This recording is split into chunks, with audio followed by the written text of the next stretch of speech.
며칠 전입니다. 7월 13일에 이제 제가 뉴스에서 나온 기사를 영상을 한 개 보게 되었는데 제가 이제 영상을 하나 틀 거예요. 그런데 마음의 준비를 좀 하셔야 됩니다. 조금 충격적인 내용이 있고 하니까 마음의 준비를 좀 하시고, 혹여나 내가 좀 마음이 약하다 하시는 분들은, 청심환이 필요하신 분들은 손을 좀 들어주시길 부탁드립니다. 충격적인 내용이 있으니까 조금 마음이 긴장을 하고 좀 봐주시길 부탁드립니다. 영상 한번 보여주시길 부탁합니다. 지난 9일 중국 광시장족 자치구에서 포착된 장면입니다. 원피스 차림의 여성 앞에 멈춰선 차량. 한 남성이 차에서 내리더니 필사적으로 저항하는 여성의 목을 조르며 강제로 차에 태우려는데요. 그런데 이를 본 행인들 모른 척 지나가거나 남의 일처럼 구경만 하죠. 다행히 한 남성 운전자가 나서자 사람들이 몰려들면서 여성은 위기를 모면합니다. 경찰 조사에서 문제의 남성은 이 여성과 연인 사이로 데이트 폭행을 일삼다 이별을 통보받자 해코지를 한 것으로 알려졌는데요. 해당 영상이 SNS에 퍼지자 중국 누리꾼들은 여성의 납치 시도를 보고도 지나친 행인들의 행동을 비판했습니다.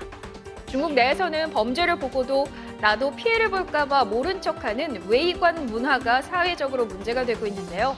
실제 지난 2014년 길가에 쓰러진 노인을 방치해도 사망케 하는 일이 벌어져 논란이 일었었습니다.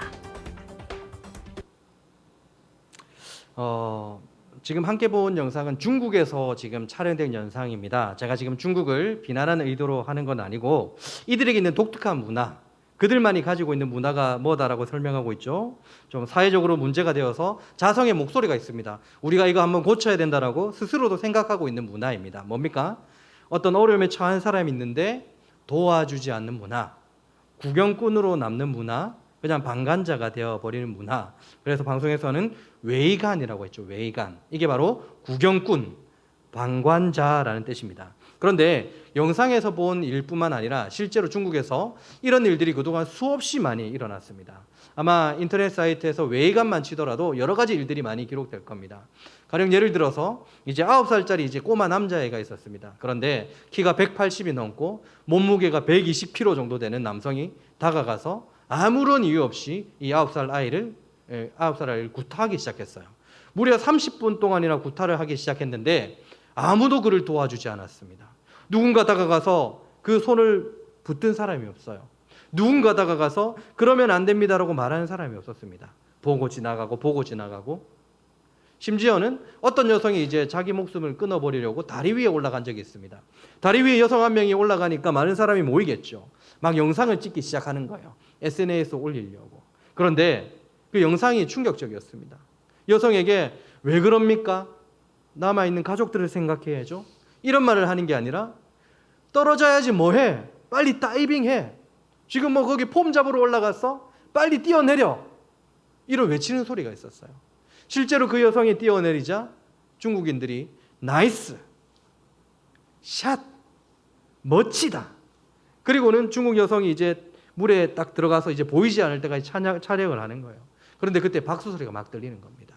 좀 심각한 문제인 것이죠. 이 사람들이 이런 문제가 이제 뉴스 기사에서 이제 나올 때마다 중국 안에서는 자성의 목소리가 있습니다. 정말 이건 문제다. 그래서 중국 내에서도 선한 사마리아 법이 개정되어서 도와줘야 된다라는 일들이 많았습니다. 그럼에도 불구하고 그들은 지금 이 도움이 필요한 사람들에게 도와줘야 된다는 것을 알매도 불구하고 스스로 고쳐야 된다고 말하고 있음에도 불구하고 오늘 본 영상처럼 며칠 전의 영상입니다. 아직까지도 그들은 도와주지 않고 있다는 것입니다. 이런 일들이 부지기수예요. 오래전에 들은 얘기인데 어떤 담임 목사님과 관련된 얘기입니다. 그분이 이제 담임으로 계시는 그 목사님 교회는 부교육자가 굉장히 많대요. 큰 교회입니다. 그런데 어떤 부교육자가 한 명 들어오면 이 담임 목사님께서 그렇게 멸시를 하는 거예요. 네가 목사야. 네 그딴 식으로 사역할 거면 하지 마. 그러니까 비난의 말들을 계속해서 쏟아내는 거예요. 며칠 동안 그런 말을 들었던 이 새로 들어온 부교육자는 이제 이런 생각을 한대요. 내가 정말 자격 없는 거 아니야?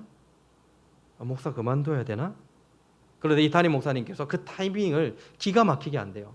자괴감에 빠져 있을 때 부른답니다. 그리고는 목욕탕에 데려가서 등을 밀어주면서 야, 이 자식아, 그래도 내가 네 믿는 거 알지?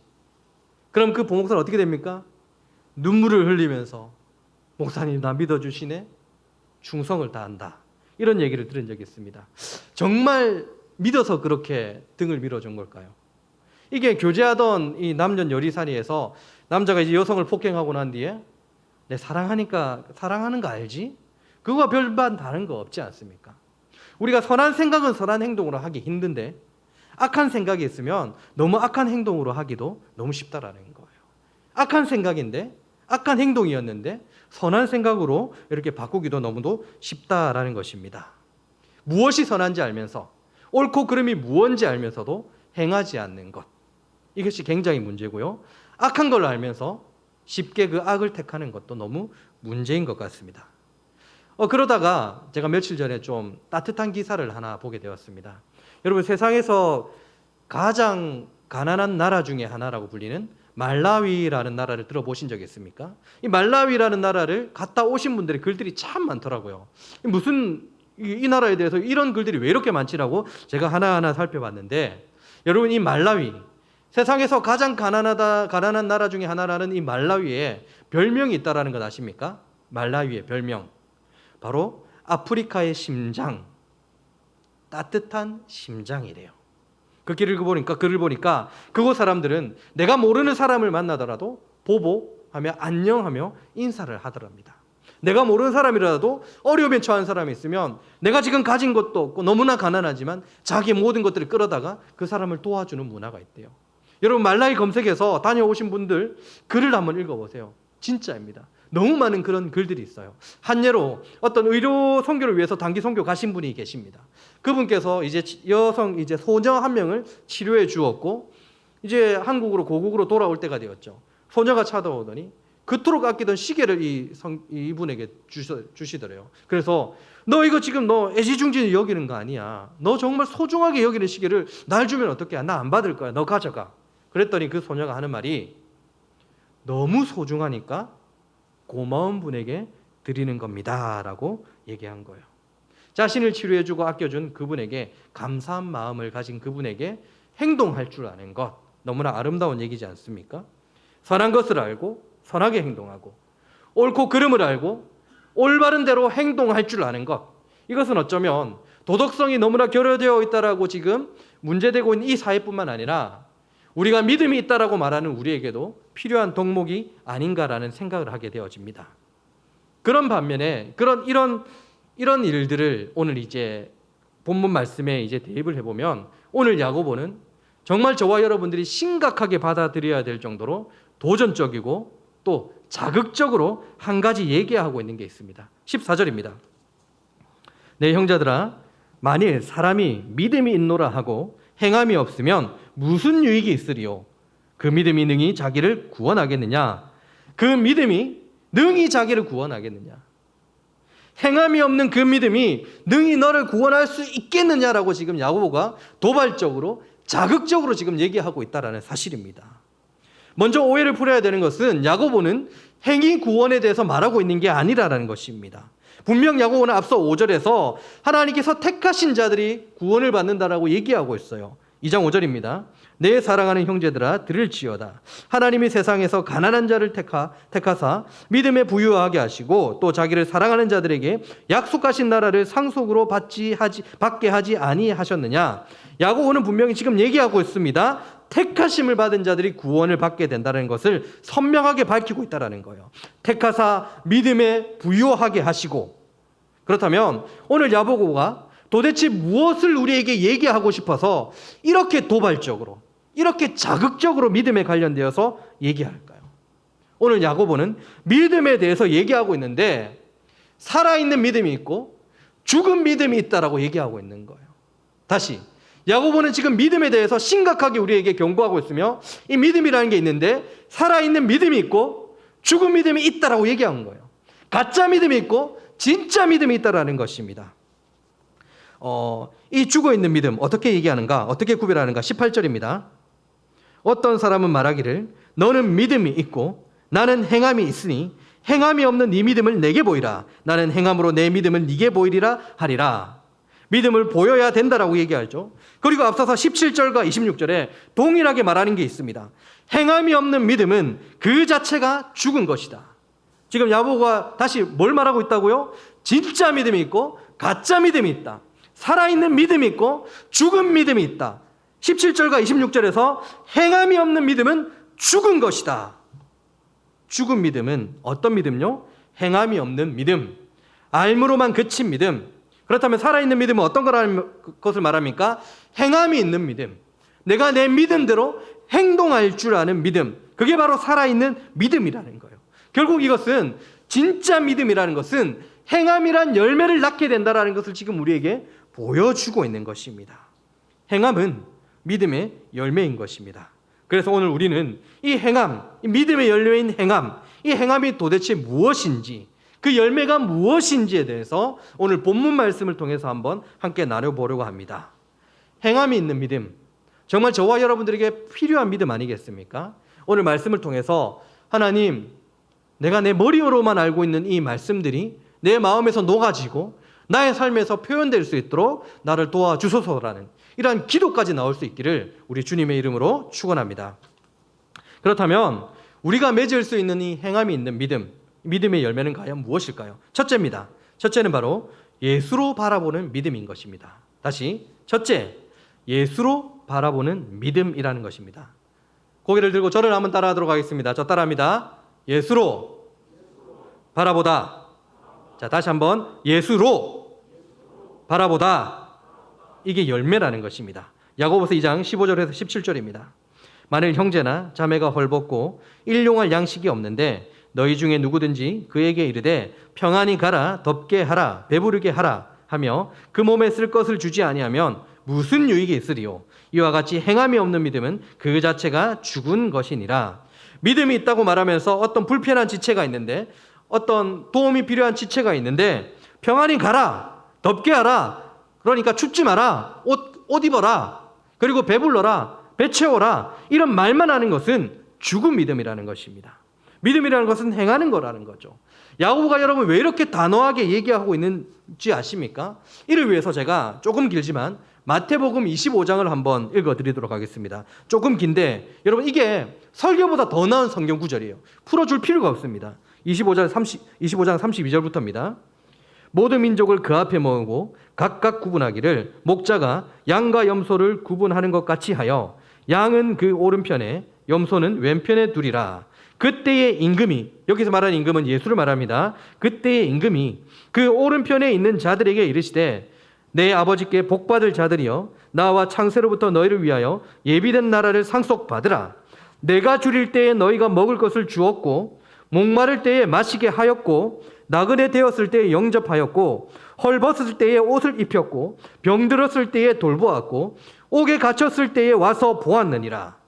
이에 의인들이 대답하여 이르되 주여 우리가 어느 때에 주께서 줄이신 것을 보고 음식을 대접하였으며 목마르신 것을 보고 마시게 하였나이까? 어느 때에 나그네 되신 것을 보고 영접하였으며 헐벗으신 것을 보고 옷 입혔나이까?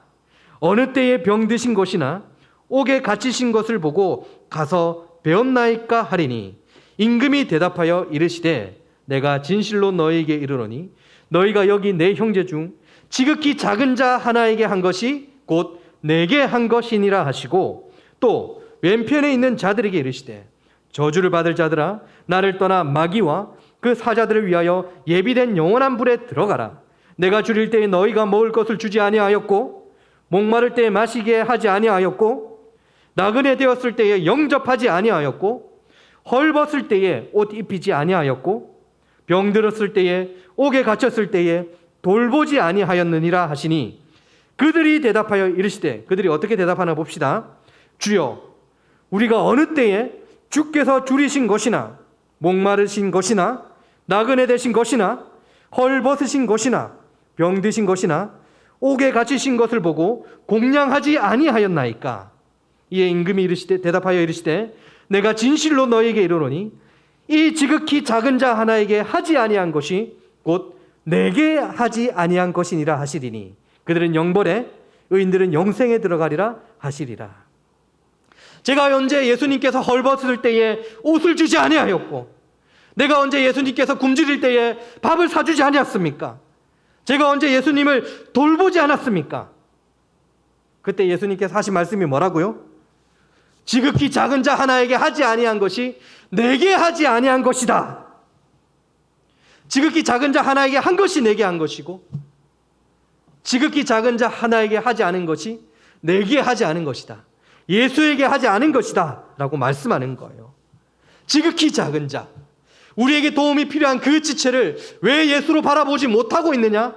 지금 이거 말씀하고 있는 거란 말입니다. 서울대 의과를 수석으로 졸업하시고 의사고시도 수석으로 졸업하신 분이 계십니다. 이후에 이분이 미국으로 건너가셔서 세계적인 암 전문가로 활동을 하셨어요. 제가 이분의 책을 이제 2007년도에 예수 영접했을 때 그때 당시 읽어서 정말 큰 감동을 입었는데, 원종수 박사님이란 분이십니다. 제가 이분을 글을 보다가 왜 감동을 받았냐면 이분 때문에 감동을 받은 게 아니에요. 원종수 박사를 원종수 박사 되게 만드신 분이 있어요. 바로 그의 어머니입니다. 그의 어머니와 관련된 일화를 제가 한번 읽어드리도록 하겠습니다. 하루는 어머니께서 거린 할아버지를 모셔오셨습니다. 저는 어머님이 모셔오신 거린 할아버지의 몸을 깨끗이 씻겨드린 후 갑옷처럼 오물로 더덕더덕 더럽혀진 옷을 도저히 입혀드릴 수가 없어서 어머니께 무슨 옷을 입혀드릴까 물었더니, 종수야, 공주에 있는 삼촌이 너 입으라고 주신 내복 한 벌 있는 거 있지? 그거 입혀드려라. 엄마, 그러면 저 어떡해요? 했더니 뒤돌아서서 눈물을 훔치신 어머니께서 입혀드리라면 입혀드려라. 그래서 어머니께 대들 수도 없이 그 옷을 할아버지께 입혀드렸습니다.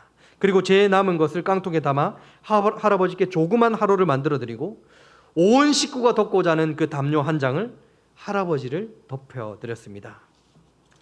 당시에는 먹을 것이 없어서 김정철이 지난 밭에 가서 벌어진 무줄기나 배우 줄거리를 주워다가 된장을 푼 뒤에 보리쌀을 약간 넣고 20분가량 이렇게 끓이면 개죽 비슷하게 되는데 그걸 먹고 살았습니다. 그런데 그것도 없어서 운이 좋으면 하루에 2끼 먹고 평소에는 하루에 1끼 먹고 그렇게 지냈습니다. 그런데 이 다 떨어지고 지금 이 죽이 남았는데 그 1끼 남은 걸 끓여서 할아버지께 갖다 드리라고 말씀했습니다. 그것을 갖다 드렸더니 후룩후룩 잡수시는데 정신이 없이 잡수셨습니다. 계속 아 맛있다, 아 시원하다 하시면서, 그리고 다 잡수신 후에 또 달라는 눈치를 하셨습니다. 어머니께서 더 드려라 하시서 더 드리자 또 잡수셨습니다. 가족들 먹을 음식이 점점 줄어들고 있는데, 떨어져 가고 있는데 마음속으로는 굉장히 화가 났습니다. 할아버지가 저럴 수가 있나? 남의 집에 와서 지금 남은 거 이거밖에 없는데 어떻게 저렇게 또 달라고 할 수 있지? 염치가 저렇게 없지. 마음으로는 화가 났는데 분했지만 어머니 때문에 내색하지 못했습니다. 결국 3그릇이나 잡수시더니 양심이 있으셨든지 배가 부르셨든지 숟가락을 놓으셔서 조금 남은 거를 식구들이 나누어 먹게 되었습니다.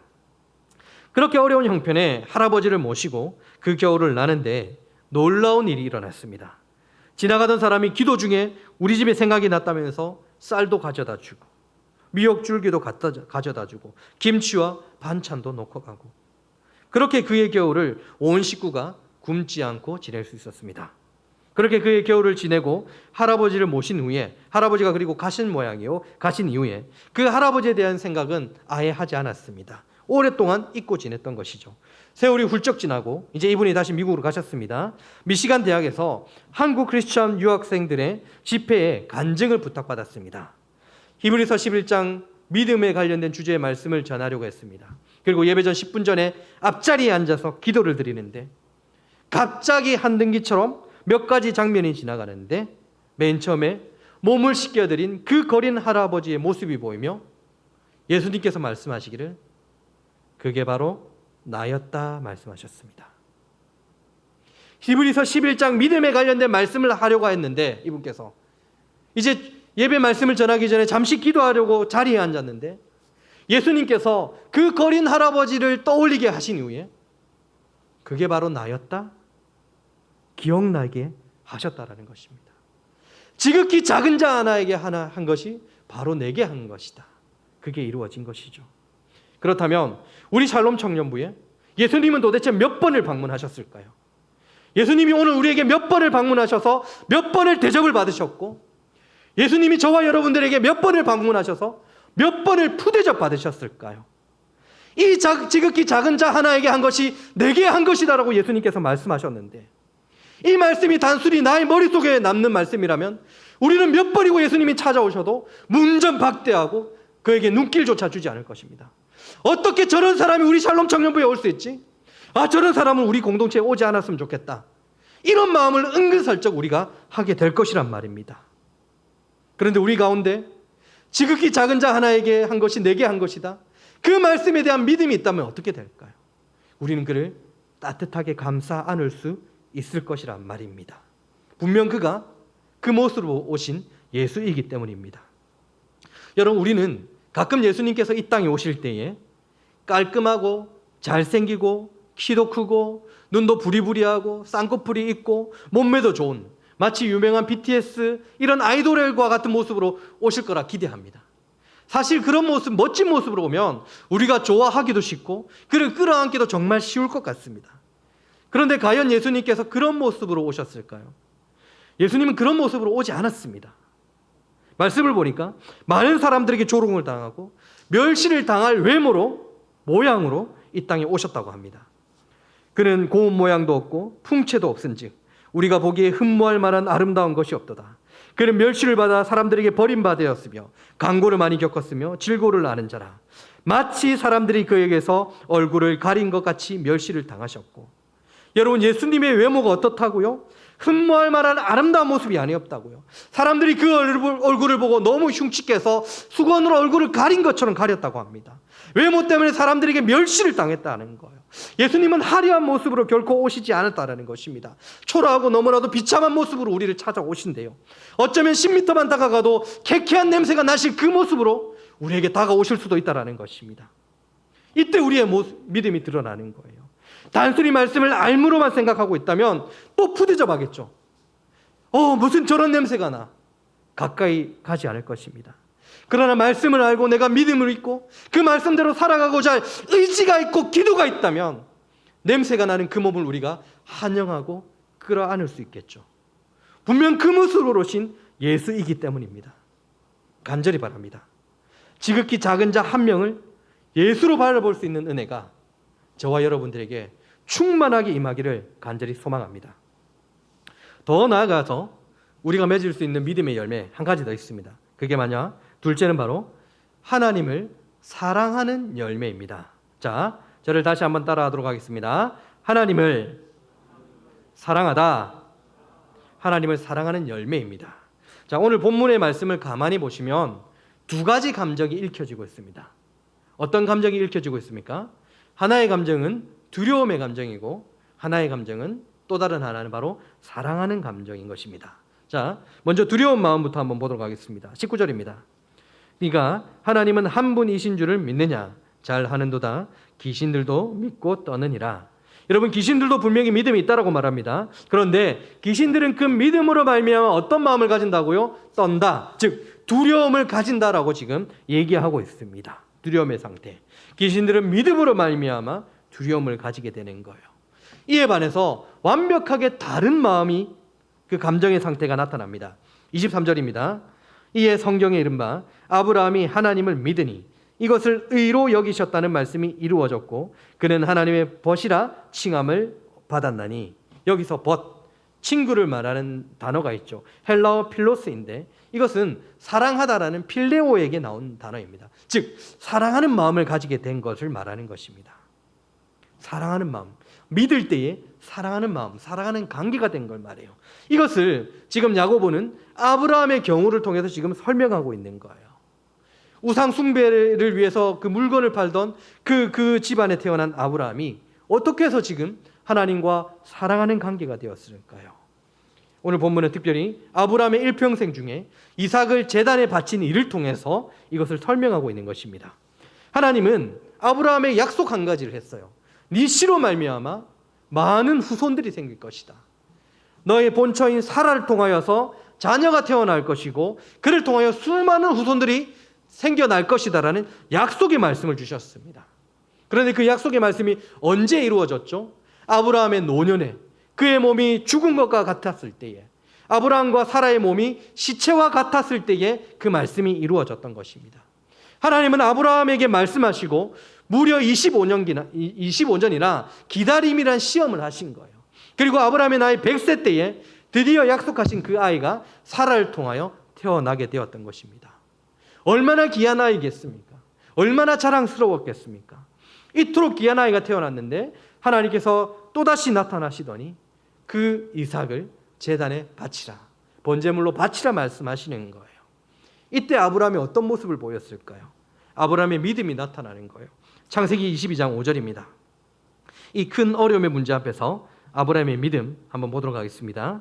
이에 아브라함이 종들에게 이르되 너희는 나귀와 함께 여기서 기다리라. 내가 아이와 함께 저기 가서 예배하고 우리가 너희에게로 돌아오리라 하고. 자, 5절 끄지 말고 계속 켜놔 주세요. 22장 5절.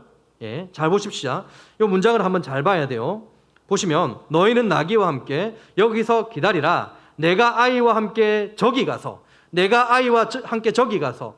내가 아이 누굽니까? 이삭. 아브라함과 이삭이 저기 가서. 지금 복수형으로 지금 사용되어지고 있습니다. 그 다음에 뭐라 되어 있습니까? 예배하고. 누구가 예배하는 거죠? 아브라함과 이삭이 지금 예배하는 겁니다. 그 다음 또 복수형으로 되어 있죠. 그 다음이 중요합니다. 우리가 너에게로 돌아오리라 하고. 우리가 누구입니까? 아브라함과 이삭입니다. 복수형을 사용하고 있어요. 지금 한 문장에서 의도적으로 복수형을 3번이나 사용하면서 아브라함의 믿음이 증거되고 있습니다. 아브라함이 무엇을 믿고 있었습니까? 이삭이 나와 함께 돌아오리라는 그 믿음을 그가 가지고 있었다는 것입니다. 히브리서 11장 19절을 보면 이러한 아브라함의 믿음에 대해서 그가 하나님이 능히 이삭을 죽은 자 가운데서 다시 살리실 줄을 생각한지라 라고 말씀하고 있어요. 아브라함은 분명히 믿고 있었습니다. 그 예전에 하나님 아버지께서 내게 하신 그 말씀은 나의 인생을 통해서 이삭이란 열매를 맺게 되었고, 지금 그 열매 맺음이 그 후손을 이제는 낳게 되는, 수많은 후손을 낳게 되는 그 약속의 말씀이 앞으로도 계속해서 이루어질 거라는 확실한 믿음을 가지고 있었다라는 것입니다. 그 믿음으로 말미암아서 이삭을 번제로 바치라는 그 하나님의 말씀 앞에서도 그는 순종할 수 있었어요. 우리가 너에게로 다시 돌아오겠다. 하나님께서 이 이삭을 다시 살리실 거야. 그 믿음이 그에게, 말씀에 대한 믿음이 분명히 그에게 있었다는 것입니다. 이삭을 통해서 수많은 후손들이 태어날 것을 그는 분명히 믿고 있었다는 것입니다. 그래서 그는 큰 걱정을 하지 않았죠. 아브라함은 하나님의 말씀을 굳게 믿고 있었기 때문입니다. 로마서 4장입니다. 믿음이 없이 하나님의 약속을 의심하지 않고 믿음으로 견고하여져서 하나님께 영광을 돌리며 약속하신 그것을 또한 능히 이루실 줄을 확신하였으니 그러므로 그것이 그에게 의로 여겨졌느니라. 그에게 의로 여겨졌다 기록된 것은 아브라함만 위한 것이 아니요 의로 여기심을 받을 우리도 위함이니 곧 예수 우리 주를 죽은 자 가운데서 살리신 이를 믿는 자니라. 아브라함이 하나님의 말씀을 의심했다고 합니까? 의심하지 않았다고 합니까? 의심하지 않았다는 것입니다. 이삭을 번제물로 데려가지만, 그를 번제로 바칠 거지만 다시 살리셔서 많은 후손을 줄 것을 분명히 그가 믿고 있었다라고 그 믿음을 얘기하고 있는 거예요. 그런데 그런 믿음을 보고 하나님께서 아브라함에게 어떻게 말하고 계십니까? 의롭다 얘기하고 계시는 거예요. 이삭을 그 바친 사건을 통해서 의롭다라고 얘기하고 있다라는 것입니다. 그리고 믿음으로 의롭다 하신 그를 하나님께서 오늘 어떻게 부르십니까? 친구라 부르신다라는 것입니다. 하나님의 친구, 사랑하는 관계가 된 것이죠. 그 열매를 맺게 된 겁니다. 그런데 제가 방금 읽어드린 이 로마서에 중요한 것이 한 가지 있습니다. 아브라함이 보여준 그 믿음으로 말미암는 의롭다함 받는 것, 그것은 아브라함에게만 특별히 일어난 일이 아니라 우리에게도 해당되는 일이라고 하죠. 의로 여기심을 받을 우리도 위함이니, 의로 여기심을 받을 우리도 위함이니, 우리 역시도 믿음으로 말미암아 의롭다 하심을 받을 수 있다라고 지금 말씀하고 있는 거예요. 우리도 하나님의 친구가 될 수 있대요. 우리도 하나님을 사랑하는 열매를 맺을 수 있다, 분명히 얘기하고 있는 것입니다. 우리가 어떻게? 말씀을 의심하지 않고 믿을 때에. 저를 한번 따라해 보도록 하겠습니다. 자, 고개를 들고 다시 한번 저를 따라합니다. 믿고 행할 때 친구라 하신다. 다시 한번, 믿고 행할 때 친구라 하신다. 이게 바로 사랑하는 열매를 맺는 것입니다. 오늘 말씀을 정리하며 여러분들과 찬양 한 곡을 좀 나누기를 원합니다. 제가 이 찬양을 이제 가사를 묵상을 해봤습니다. 여러분, 우리가 예수로 보지 못하는 것, 또 잘 사랑하지 못하는 것, 사실 우리가 세상을 너무 사랑하기 때문은 아닌 것 같습니다. 우리는 우리 스스로 나름대로 노력하고 애쓰고 있다는 것 저도 잘 알고 있습니다. 기도하려고 하고 있고 말씀을 보려고 하고 있고 세상의 여러 가지 유혹 가운데서도 내가 이겨낼 거야 라는 굳은 심지가 있다는 것. 그런데 한 번씩 우리가 패배할 때마다 어떻게 생각합니까? 하나님 내게 능력을 주세요. 내게 힘을 주세요. 이런 기도도 우리가 하고 있죠. 우리는 우리 스스로 이 세상을 이기면서 예수로 바라보기를 원하고 하나님을 더욱더 사랑하길 원한다는 것 저도 잘 알고 있습니다. 그런데 왜 이게 되지 않을까요?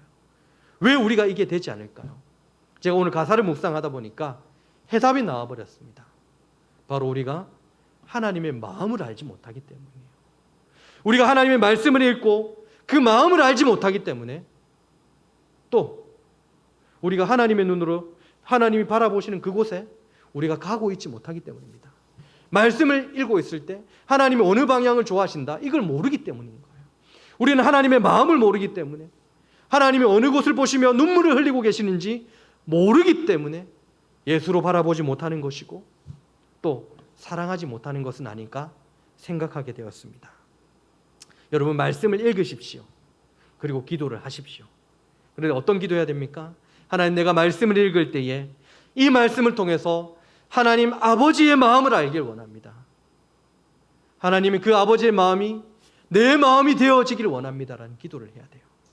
그리고 어떤 기도해야 됩니까? 말씀을 읽을 때에 예수께서 걸어가신 그 방향이 어딘지 나를 통해서 선명하게 볼 수 있길 원합니다.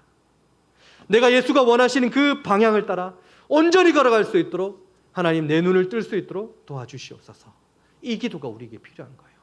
말씀을 읽고 기도하면서 이제는 세상을 바라볼 때에 약한 자, 소자 그 한 명을 예수로 바라볼 줄 알고 또 사랑할 수 있기를 우리 주님의 이름으로 축원합니다.